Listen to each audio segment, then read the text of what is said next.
부가 산업통상자원부로부터 에너지 정책과 국내 원전 정책을 넘겨받아 기후환경에너지부로 확대 개편하면서 신규 원전 건설이 축소되고 수출 경쟁력도 약화될 것이라는 우려가 나옵니다.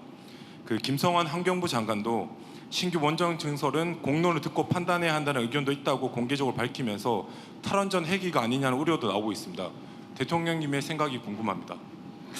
네, 저도 이 기사를 봤는데 제가 안 그래도 김성환 장관한테 물어보려고 그래요. 근데 내용을 자세히 보면 이제 안 한다는 얘기가 아니고 데이터 센터에 예를 들면 인공지능 적용하거나 데이터 센터를 설치하거나 이런 데 엄청난 전력이 필요하다. 그러니까 원자력 발전소가 필요하다. 이렇게 얘기하잖아요. 그렇기도 하죠. 근데 이거 기본적으로 맹점이 있어요. 원자력 발전소 짓는데 최하 15년 걸립니다. 원자력 발전소 짓는데 15년 걸리고요. 원자력 발전소 질 데가 없어요. 딱 한 군데 있어요. 지으려고 하다가 만대. 그것도 한 개 있어요. 근데 거기도 지어서 실제 가동하려면 15년 걸려요. 15년. 지금 SMR이라고 이제 소형 원전, 소형 모듈러 원전이라고 그러죠. 그건 기술 개발은 아직 안 됐죠. 근데 지금 당장 엄청난 전력이 필요한데 그 전력을 가장 신속하게 공급할 수 있는 에너지 시스템은 태양광, 풍력 같은 재생에너지입니다. 화석 에너지를 쓰려고 그러면 그건 이제 소위 탄소 제로, NDC 이런 것 때문에 추가로 화력 발전소 건설할 수가 없어요. 현실 실현 가능한 방법은 재생에너지예요.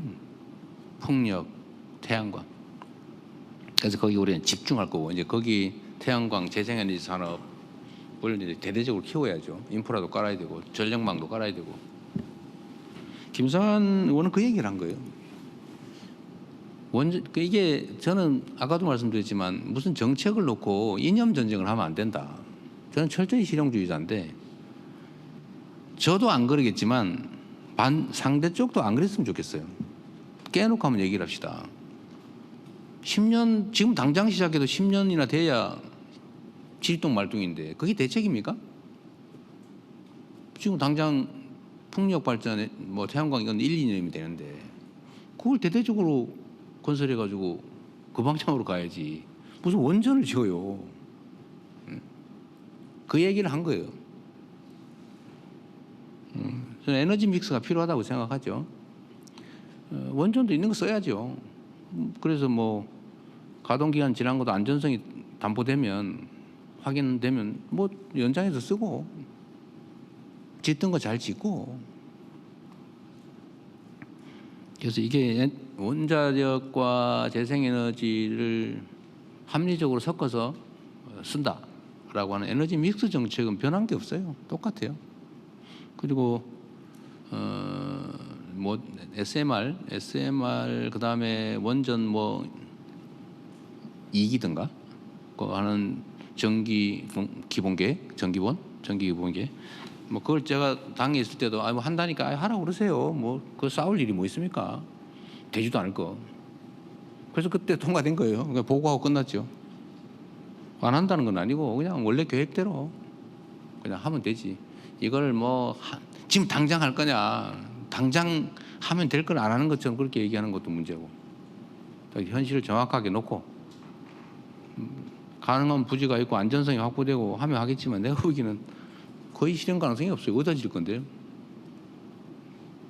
수십 메가가 추가로 필요한데 수십 기가와트가 필요한데 이거를 원자력 발전소를 하려면 원자력 발전소 30개를 넘게 지어야 되는데 그거 어디다 질 건데요? 그 엄청난 에너지 요구량을 결국은 재생에너지로 갈 수밖에 없어요. 빨리 그걸 대비해야지. 탈원전이냐 감원전이냐 에너지 믹스냐 이런 거 가지고 왜 싸웁니까? 그냥 필요하면 하고 안전성을 확보하고 안전성 확보 안 되면 안 하고 열심히 노력해보고 실용적으로 그랬으면 좋겠습니다. 그리고 기후에너지부 얘기도 그런 논란이 있던데요. 야, 환경부가 에너지를 담당하면 그게 되겠냐? 이렇게 얘기하더라고요. 결국은 문제가 생기는 거 아닐까? 그런데 반대로 한번 생각해 보세요. 기후 에너지부를 만들어서 환경부를 갖다 붙였다고 볼 수도 있는 거잖아요. 그거 생각하기 나름이죠. 환경부에다 그걸 떼다 붙였는지 기후 에너지부를 만들어서 환경부하고 합친 건지 그거 어떻게 구분합니까? 그리고 결국은 그 안에 소위 지능부서, 그러니까 에너지부, 에너지 차관, 환경부서, 규제부서, 환경 담당 차관, 이 한 부서 안에서 막 갑론을박 해가지고 정책을 결정하는 거하고, 아예 독립부서가 돼가지고 서로 말도 안 하고 이러는 거하고 어떤 게 낫습니까? 심지어 그 얘기도 하던데, 국무총리가 뭐 권한이 커져서 좋겠다 뭐 그런 얘기도 하던데, 원래 각 부처는 국무총리가 통할하는 겁니다. 그 중에서 기재부에서 예산처를 띄어가지고 총리 산하로 만드나, 총리 지휘를 받는 기재부 안에 예산실이 있으나 뭔 차이가 있어요? 예, 그거를 분절적으로 대립적으로 보지 않으면 좋겠다는 생각이고요. 모든 국정은 최종적으로는 대통령 관할 아예 전부 다 피라미드처럼 되어 있는 거예요. 어디서 갈라지느냐? 그럼 여기서 부처 안에서 갈라질 수도 있고 부처 단위로 갈라질 수도 있고 대통령 안에서 통합될 수도 있는 거죠. 오히려 저는 에너지 분야는 내부 토론을 통해서 문제를 해결하는 게 더 낫겠다.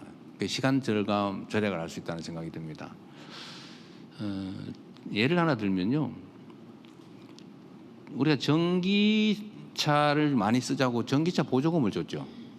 여러분도 아마 보조금 받아 샀을 거예요. 그 예산이 몇조 원씩 들어갔어요, 1년에. 근데 그걸 환경부가 관할을 했는데, 산자부가 한 게 아니고 환경부가 했어요. 뭐 환경과 관련이 있으니까. 어떤 일이 벌어졌냐?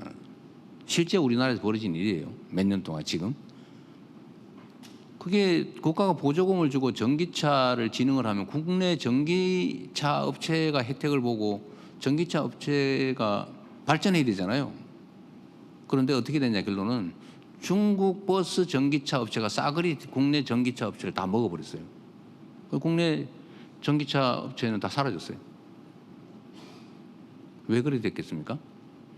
환경부가 국내 산업 발전 생각을 안 하고 그냥 환경 보존 측면만 생각하면서 예산을 집행한 거예요. 산자부는 당연히 그걸 지적을 했어야죠. 아, 이거 이래 하면 안 되고 국내 산업, 국내 전기 버스에 더 혜택을 주고 이런 걸 해야 된다고 주장을 했어야 되잖아요. 뭐 했는지 안 했는지 모르겠는데. 그래서 국무회의에서 막 서로 싸우면 대통령이 조정해가지고 야, 그 국내 버스 전기에 혜택을 주든지 해라라고 했어야죠. 결국 뭐 어떻게 했는지 모르겠지만 그냥 돈을 수조 원을 뭐 10수조 원 들었을 거예요. 그래서 중국 전기버스 업체만 배부르게 됐죠. 국내 전기버스 업체 다 사라졌어요. 이렇게 놔두면 안 되죠. 차라리 재생에너지 담당 부서하고 환경부서가 그 안에서 치열하게 토론해야죠. 그랬으면 이 일이 안 벌어졌을 겁니다. 그래서 제가 노동부 장관은 노동자에게, 산업부 장관은 사장에게 지금 이렇게 해놨잖아요. 그 걱정 많이 했어요, 사람들이. 싸우면 어떡할 거냐고. 노동부 장관이 노동자 편 들고 산업부 장관이 사장 편 들고 그 둘이 싸우면 어떡할 거냐고.